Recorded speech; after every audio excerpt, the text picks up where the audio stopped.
Kidlat News Updates. Mga balita ngayon, 9 na rebelde sa Davao del Norte sumuko at tumanggap ng tulong. Panawagan ni Governor Hubahib sa iba pang NPA magbalik loob na. Konsehal at anak nito patay sa ambush sa Maguindanao del Sur, anak na babae sugatan. Dating mamamahayag Mon Ilagan, bagong Undersecretary ng PCO, Yusek Claire Castro mananatili sa pwesto.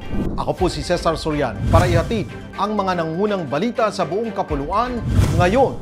Nagbalik loob ang 9 na dating kasapi ng New People's Army o NPA sa pamahalaan sa Davao del Norte, kasabay ng pagsuko ng 4 na baril bilang bahagi ng Peace and Development Initiative ng lalawigan kamakailan.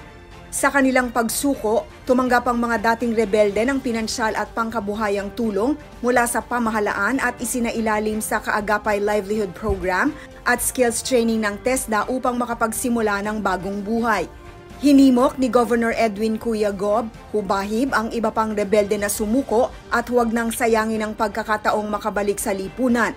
Panahon na ng pagbabago, hindi ng labanan. Sa pagtutulungan mararating ang tunay na kapayapaan at kaunlaran. Ani, Governor Hubahib.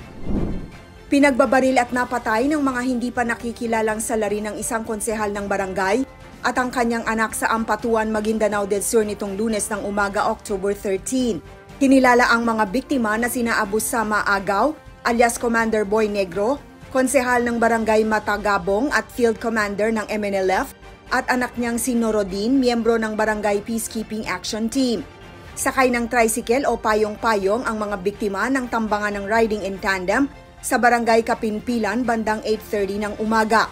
Sugatan naman ang anak ni Agaw na si Jahara na agad dinala sa Maguindanao Provincial Hospital. Patuloy ang investigasyon ng pulisya sa motibo ng pamamaslang.